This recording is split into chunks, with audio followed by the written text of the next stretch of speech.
합시다. 누가 선한 목자인가? 선한 목자인가? 오늘 그 주제를 가지고 함께 은혜를 나누고자 합니다. 한 주간 여러분들 마음이 좀 편치 않으셨죠? 저도 지난주에 눈을 뜬 자, 그리고 눈 먼 자, 눈 뜬 자라는 주제를 가지고 설교를 하면서 또 한 주간 제 자신을 한번 돌아봤어요. 그러면 너는 눈 뜬 자이냐 아니면 눈 먼 자이냐?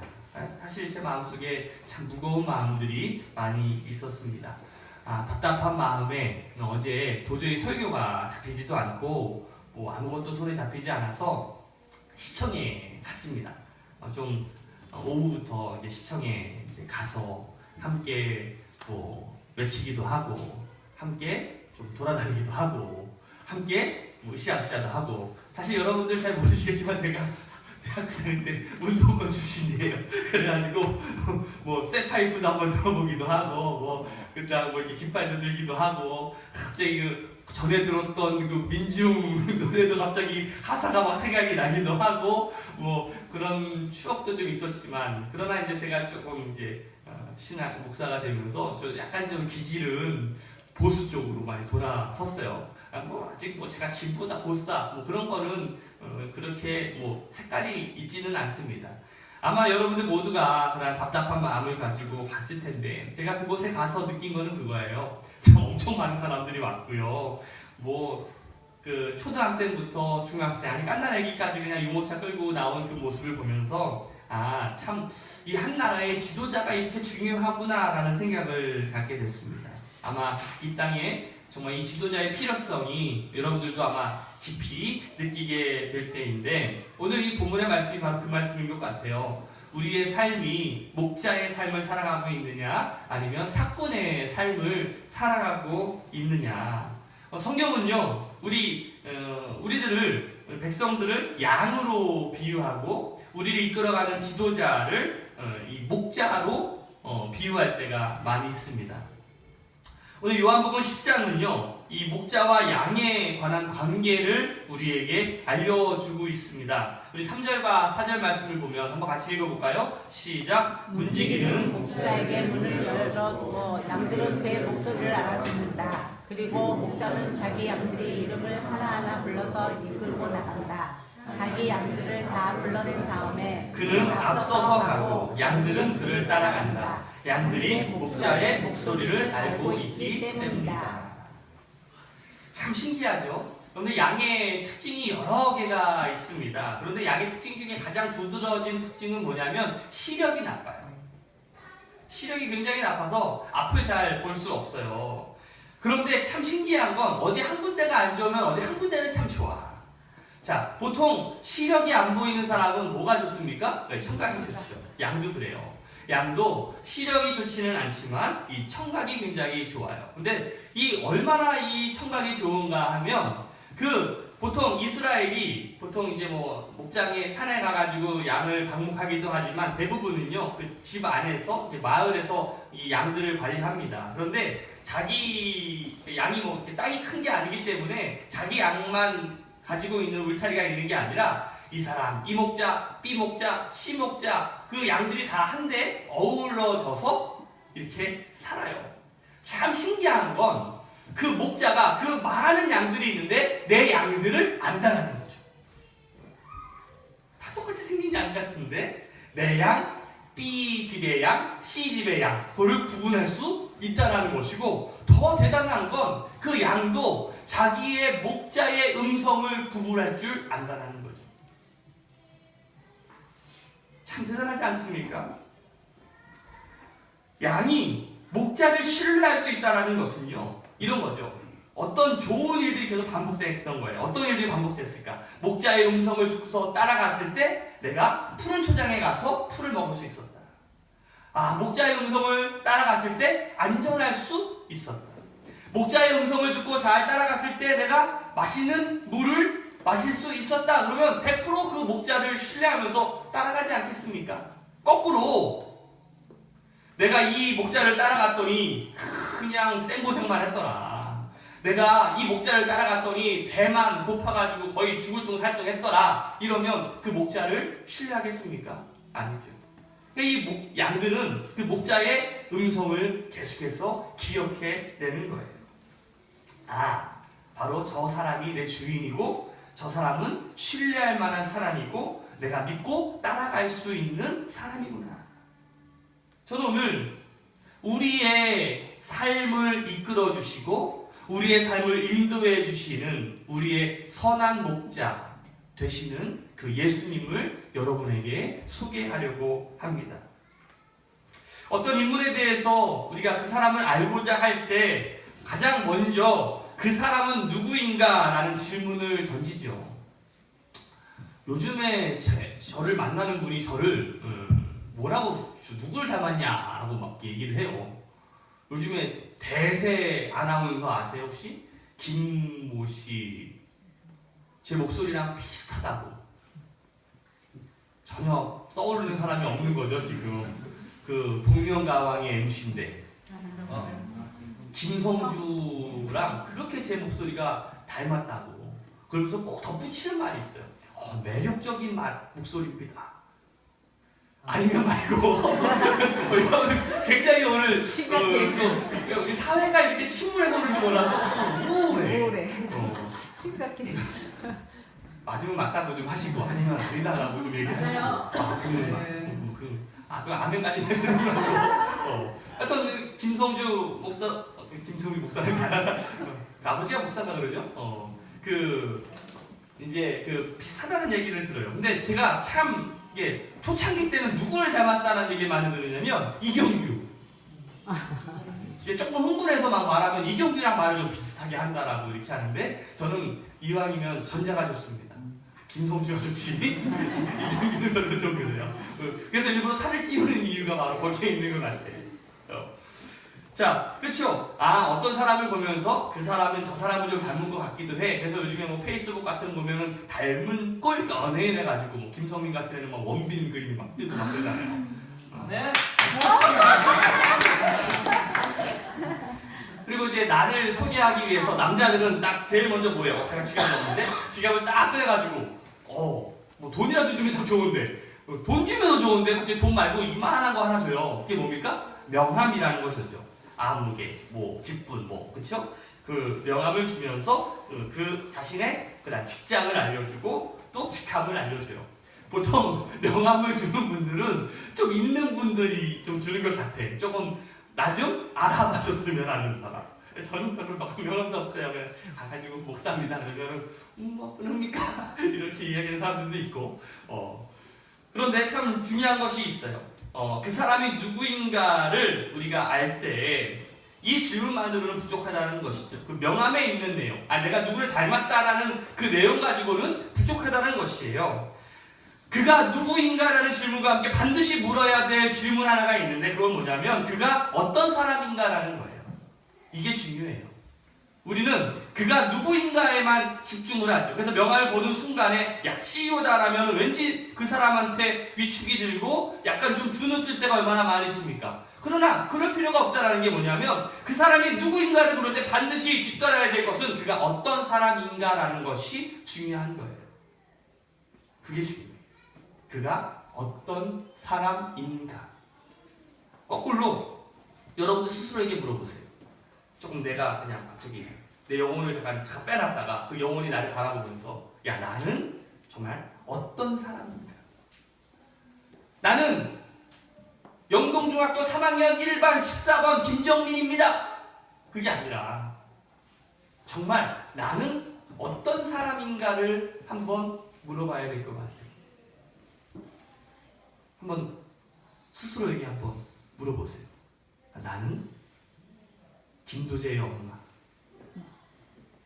양선자다.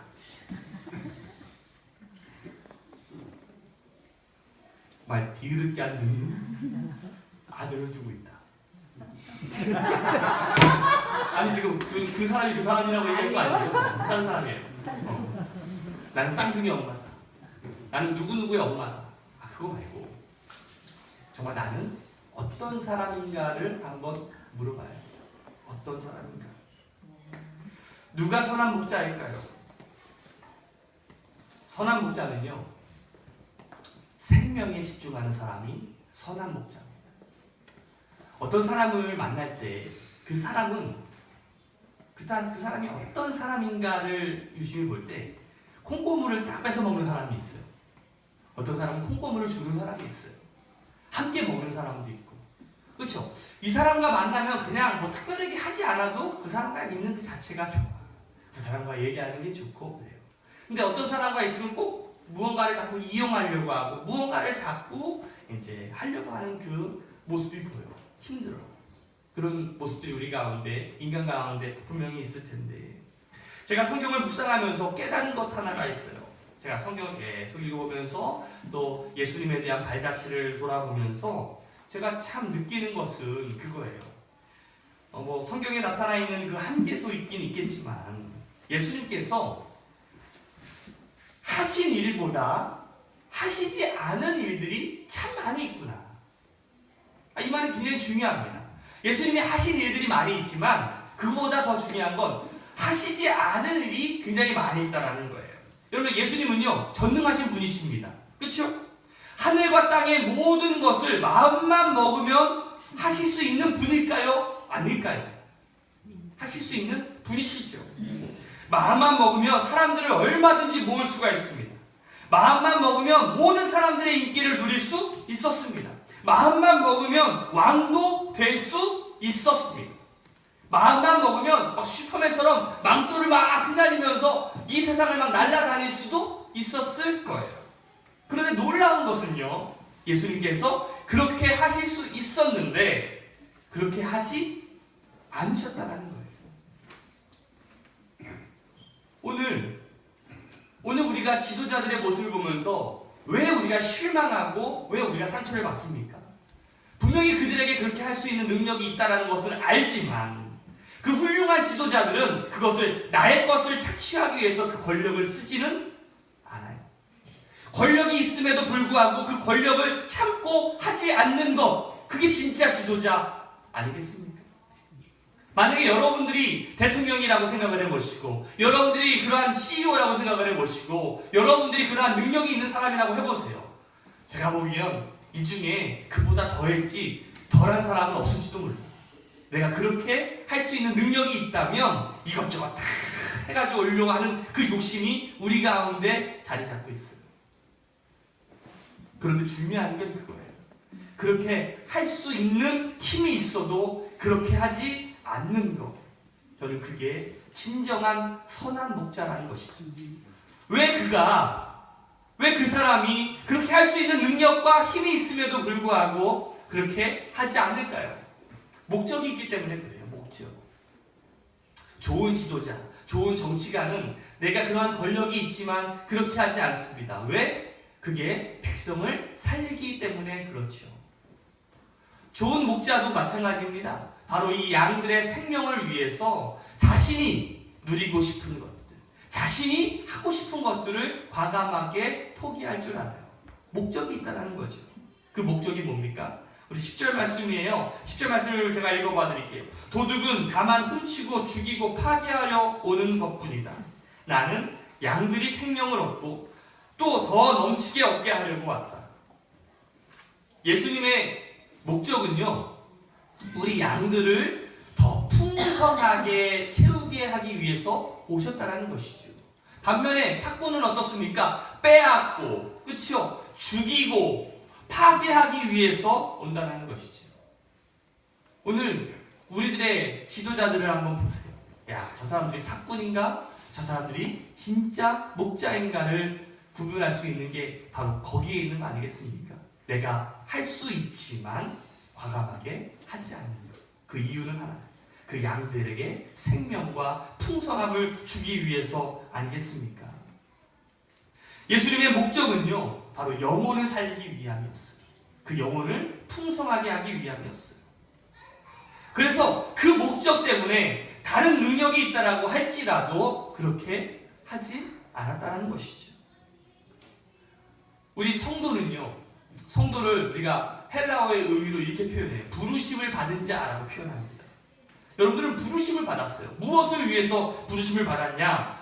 우리가 어떤 하나님이 주시는 놀라운 능력을 가지고 그 많은 능력을 우리가 이렇게 내 것을 위해서 사용하는 것이 아니라 그런 능력이 있지만 그 능력을 나를 위해서는 최소한도로 사용하고 그 많은 능력을 통해서 많은 죽어가는 영혼들을 살리기 위해서 하나님께서 우리를 불러 주셨다라는 것이죠. 그래서 사실 우리 성도들이 가지고 있는 죄들 가운데 이 탐욕이 큰 죄예요. 탐식이 큰 죄예요. 사치라고 하는 것이 큰 죄예요.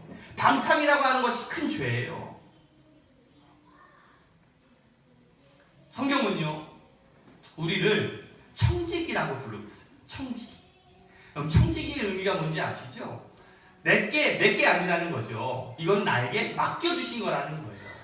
이 심지어 내가 가지고 있는 재산뿐만 아니라 나에게 있는 이 시간뿐만 아니라 내가 낳은 자녀까지도 자녀가 내게 아니라는 거예요. 우리 자녀들 눈빛이 막 달라지기 시작했어. 이게 나는 여태껏 엄마가 내 거라고 생각했는데 이거 뭐야? 내가 엄마 게 아니야? 내가 아빠 게 아니야? 내 맘대로 살아가도 돼? 그런 의미가 아니라는 거지. 머리 나쁜 애들이 이렇게 생각해. 무슨 말이에요? 소유물이 아니라는 거예요. 소유물이 아니라는 거예요. 하나님이 나에게 맡겨주신 거예요. 그래서 소중하게 다뤄야 돼. 부부간에도 마찬가지예요. 결혼했다고 해가지고 얘 내 거야 해가지고 내 맘대로 합니까? 아니에요. 그 옆 사람한테 이렇게 한번 인사해 보세요. 제가 잘 몰랐네요. 알고 보니 하나님의 소중한 작품이었네요. 제가 잘 가꾸겠습니다. 시작. 제가 잘 가꾸겠습니다. 잘 섬겨야 돼요. 옆에 있는 사람들 내가 잘 섬겨야 돼. 자녀는 부모를 잘 섬겨야 되고 부모는 자녀를 잘 섬겨야 되고 서로가 다 잘 섬겨야 되는 존재가 바로 우리들의 모습이라는 것이죠. 그걸 바로 성경은 청지기라고 표현하고 있는 거예요. 우리 감리교회 창시자 있죠. 감리교회 창시자가 누굽니까? 존 웨슬리. 그렇죠? 그 웨슬리의 일기를 보면 그런 내용이 나와요. 그가 젊은 시절 그의 월 수입이 30파운드였다고 합니다. 일기장이 이렇게 쓰여져 있어요. 내 수입이 30파운드일 때 나는 27파운드를 생활비로 썼고 3파운드는 구제비로 썼다. 그 다음에 시간이 좀 지나서 수입이 늘었다. 내가 100파운드를 벌게 되었다. 그 중에 27파운드는 생활비로 쓰고 73파운드는 구제비로 썼다. 또 시간이 지나 수입이 300파운드로 늘어났다. 이렇게 썼습니다. 나는 27파운드는 생활비로 쓰고 273파운드는 구제비로 썼다.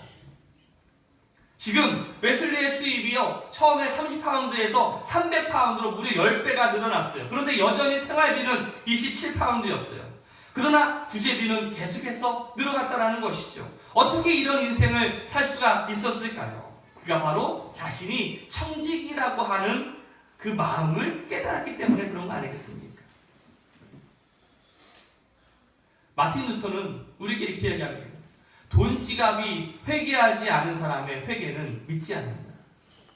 그럼 참 신기한 건 보면 그 사람의 돈 쓰는 것을 보면 그 사람이 어떤 생각과 어떤 사고로 살아가는지 분명하다라는 사실이에요.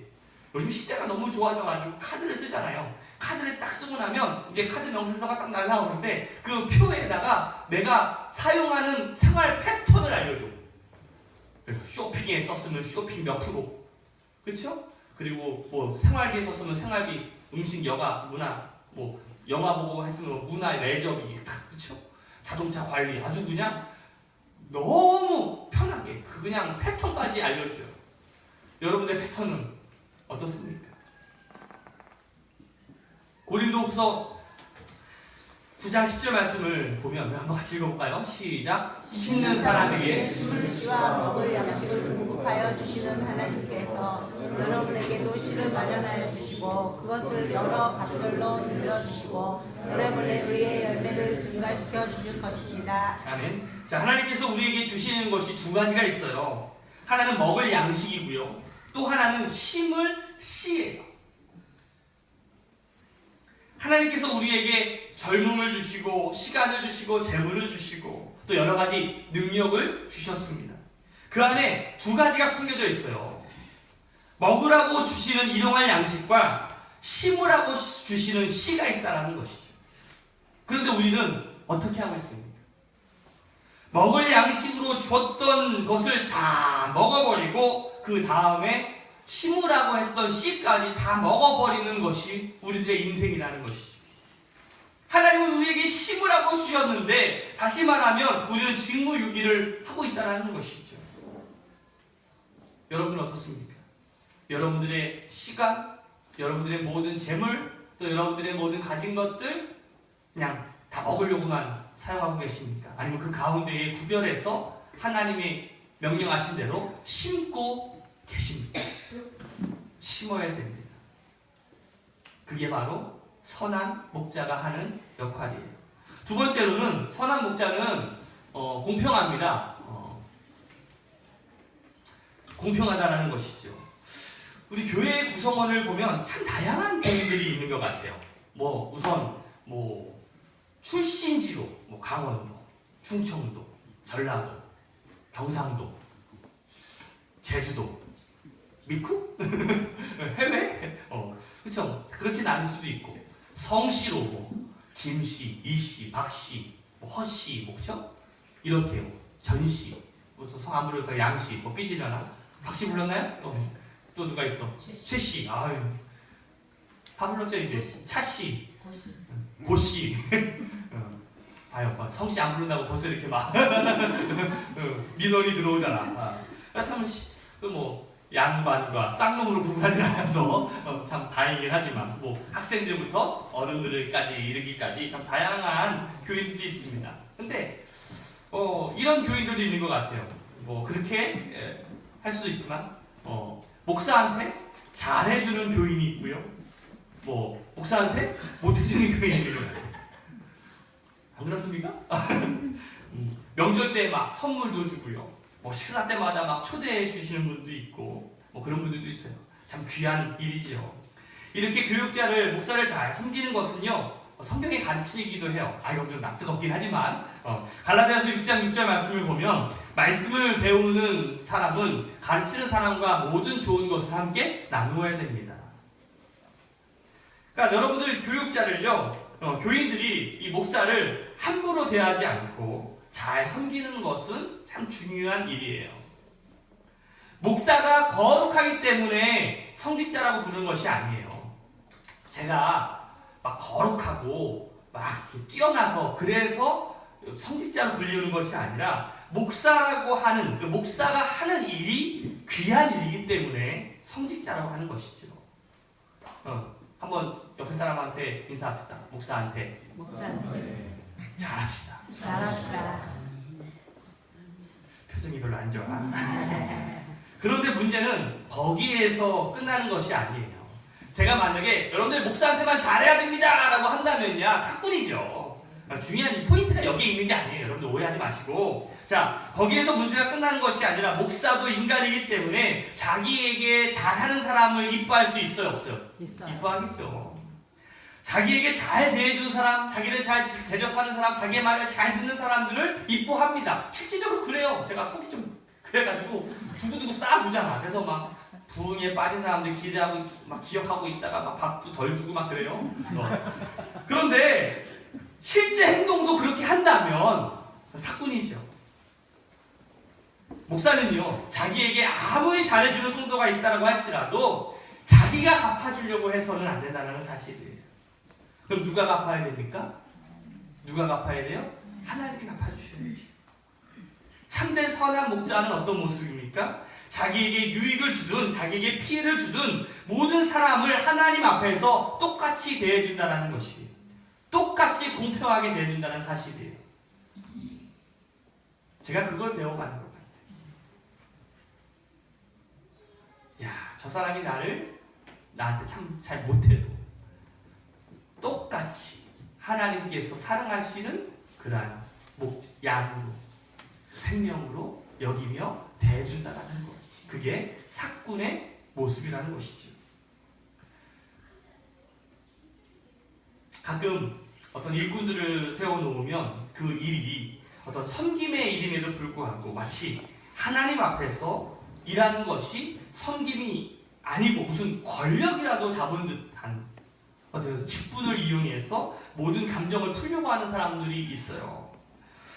권한이 생기면 자기에게 유리한 사람들 그리고 자신에게 유익을 주는 사람들을 먼저 이렇게 앞으로 내세우려고 하고 또 자기가 싫어하는 사람들은 자꾸 이렇게 뒤로 내치려고 하는 것이 바로 우리 인간들의 모습인데 그런 사람들은 사꾼이라고 성경은 말하고 있는 것이죠. 그런 모습으로 일하는 것은 하나님의 종의 참된 모습이 아니라고 할 수가 있어요. 내 감정은 그럴 수도 있죠. 저 사람 내가 미워할 수도 있고 싫어할 수도 있지만 내가 이 하나님 나라 앞에 그 감정은 뒤로 할 수 있는 것이 진정한 선한 목자의 모습이라는 거예요. 그래서 말은요, 한번 따라합시다. 말만 안 해도 좋은 성도다. 참아야 돼. 야, 내가 불만이 있고 불평이 있더라도 저 목사님 보면은 막 입이 근질근질한데 저 목사님의 그러한 뭐 이렇게 좀 치부를 보면 막 얘기해가지고 장로님 저 목사님이 무슨 일소리지 아세요? 이거 목사 장로님만 알고 계세요? 권사님 가가지고 얘기하고 권사님만 알고 계세요? 집사님만 알고 계세요? 성도님만 알고 계세요? 일주일 지나면 다 알아. 그게 참된 목자의 모습이 아니라는 거예요. 허물은 감춰주고 잘한 것을 드러내줄 수 있는 사람. 그게 뭐 좀 잘났든 못났든 그냥 다 공평하게 대해줄 수 있는 사람. 저는 그 사람이 진정한 선한 목자의 모습이 아니겠습니까? 왜 우리가 학교 다닐 때 분개합니까? 공평하지 않아서 그래요. 선생님도 참 그런 것 같아. 왜 그러는지 모르겠어. 야, 네 부모는 누구니까 너는 뭘 잘못해도 뭐 이렇게 하고. 저는 아직도 이 사건을 잊지를 못해요. 제가 초등학교 내내 얼마나 교만했던 삶을 살았냐면 제가 맨날 반장했잖아요. 압니다. 우리 아내도 안 믿었는데 제가 그 임명장 있죠. 제가 임명장을 모아놨어. 내가 이사하다가 찾아서 내가 가져올게요. 1학년 때부터 5학년 때까지 출고 반장, 부반장을 빼놓지 않았어요. 어디 가도 막 칭찬 듣고 그랬어. 공부도 잘했어요 제가. 뭐 믿을지 모르겠지만. 자, 그런데 제가 아주 4학년 때 한문을 쓰는 게 있었어요. 한문. 프린터를 하나씩 나눴죠. 그러면 한문 여기다가 프린터를 딱 붙여놓으면 나머지 8칸을 쓰는 거야. 어떤 건지 이제 대략 기억하시겠지. 프린터를 다 나눠줬어. 토요일이 돼가지고 그때 토요일도 학교 갔으니까 토요일이 돼가지고 선생님이 이제 그 한문 검사를 딱 하는 거예요. 근데 세상에나 내가 노느라고 안 해놨네. 우리 반에서 꼴찌 않는 애랑 나랑 같이 나갔어요. 난 반장이었는데 딱 나갔는데 갑자기 선생님이 그 꼴찌 않는 애를 막 때리는 거야. 얼마나 무서운지 몰라. 그 여자 선생님인데 뭐 애를 막 그냥 아무데나 막 때려봐. 왜 이렇게 미워했을까? 나는 죽었다 생각하고 있는데 갑자기 나를 딱 보더니 이 반장은 다른 애라는 거야. 숙제 안 했는데 프린터를 다 붙여놨다는 거지. 그러면서 언젠가는 할 거라는 거지. 붙여놨다는 거죠. 이 차별 대우를 하는 거예요. 그래서 내가 속으로 그런 생각을 했어요. 야, 역시 이 반장이라고 하는 이 권력이 절대 놓칠 수 없는 그런 거. 그때부터 내 인생이 망가지기 시작했어요. 그러나 내가 6학년 때 선생님 공평하게 대하시는 선생님, 누구든지 귓방망이를 때리면서 그렇게 공평하게 때리시는 그 선생님을 통해서 내 인성이 바뀌기 시작했던 것 같아. 그때부터는. 참 중요한 게 그거 아니겠습니까? 왜 우리가 학교 가서 왜 우리가 싫어해요? 불공평하기 때문에 그렇잖아요. 우리가 사회를 보면서 왜 우리가 분노합니까? 불공평하기 때문에 그런 거 아니겠어요? 오늘 잠깐 이 불공평 때문에 제가 조금 흥분했어요. 원래 이 내용이 원고에 없는 내용인데 이 불공평에 대해서 오늘 워낙 분노하기 때문에 우리가 그 마음 한 거 아니겠습니까? 여러분들 스스로도 한번 생각해 보세요. 그러면 생각을 해보세요. 내 자녀들에게도 공평하게 대하고 있는가? 그리고 내 주변에 있는 사람들에게도 공평하게 대하고 있는가? 야, 옆집에는 공부도 잘하고 반장이 왜 잘 지내라. 얘는 좀 그지 같고 집도 못 살고 얘는 좀 친구에게 끊고 그래라. 혹시 그런 마음, 그런 모습으로 우리 자녀들에게 비춰지고 있지는 않습니까? 제가 꿈꾸고 있는 교회 가운데 하나의 모습은 통폐합의 예배를 드리고 싶은 것이 제 꿈이에요. 보통 교회를 가면 유초등부는 유초등부끼리 예배드리고, 중학생은 중학생들끼리 예배드리고, 고등학생은 고등학생들끼리 예배드리고, 청년은 청년들끼리 예배드리는데, 사실 우리들이, 제가 어린이 부흥사였던 거 알아요? 그 어린이들 아무리 말씀으로 한다고 해도 한계가 있어요. 깨닫는 것들이 있어. 근데 애들은요, 누구를 통해서 배우냐면 어른들을 통해서 배워요. 어른들이 어떻게 신앙생활하고, 어떻게 말씀을 듣고, 어떻게 봉사를 하는구나. 우리 지도자들이, 우리 직분자들이 왜 중요합니까? 우리 장로님이 왜 중요합니까? 우리 권사님들이 왜 중요합니까? 후배들이 그 모습을 보기 때문에 그래요.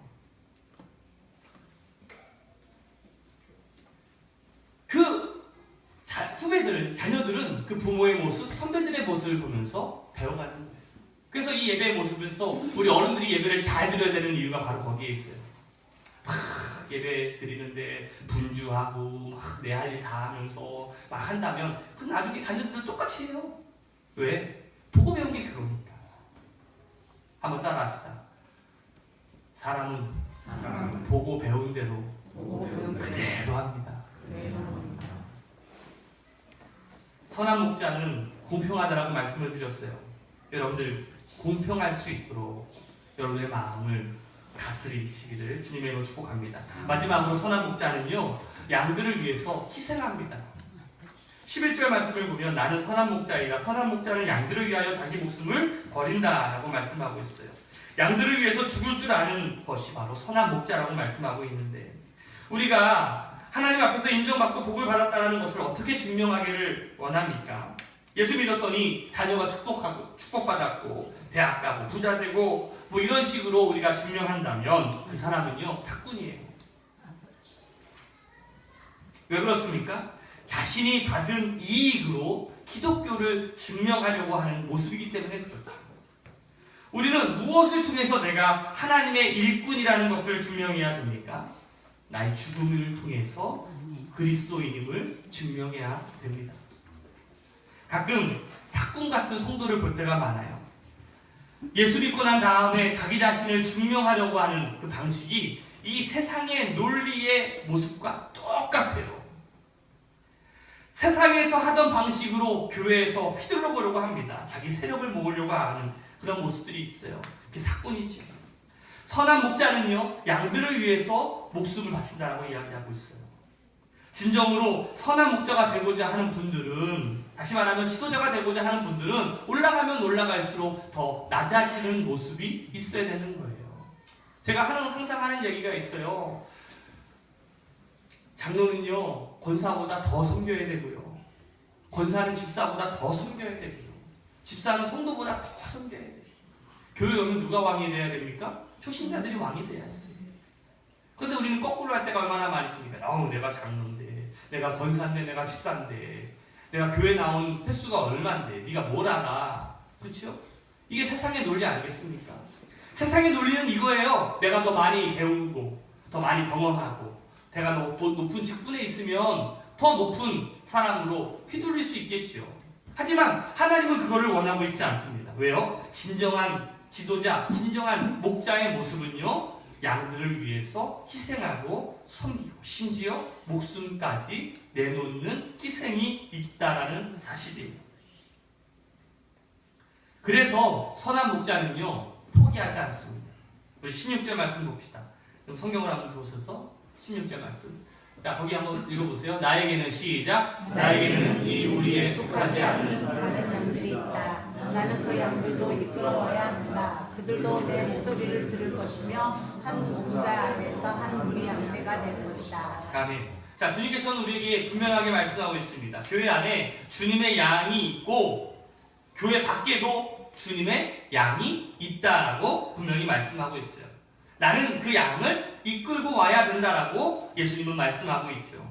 왜? 그들도 내 목소리를 들을 것이고 한 목자 아래서 한 무리의 양떼가 될 거라고 예수님은 원하고 계시는 거예요. 가만히 보면 교회 안에 주님의 양들이 있죠. 여러분들은 주님의 양이 맞습니까? 아, 진짜입니까? 가끔 제가 보니까 이렇게 양의 탈을 쓴 늑대 같은 사람들이 좀 있던데, 여러분들 진짜 양이 맞습니까? 우리 주변에는요, 함께 신앙생활하는 이러한 믿음의 동역자들이 있어요. 그러나 반대로 믿음 생활을 하다가 떨어져 나가는 잃어버린 양들도 있죠. 그럼 잃어버린 양들을 우리가 포기할 것이니, 진짜 내가 목자라면 그 잃어버린 양들을 포기하겠습니까? 아니죠. 여러분들, 그 잃어버린 양의 비유에 보면 한 목자가 100마리의 양이 있었어요. 근데 100마리의 양 가운데 한 마리가 잊어버린 거예요. 그럼 나머지 99마리의 양 여전히 많이 있습니다. 좀 교배 잘하면 또 배로 막 부를 수도 있을 거예요. 그런데 그 목자는요, 그 잃어버린 양을 찾아 나서죠. 그리고 누구보다도 그 양을 찾았을 때 기뻐했다라고 성경은 말하고 있어요.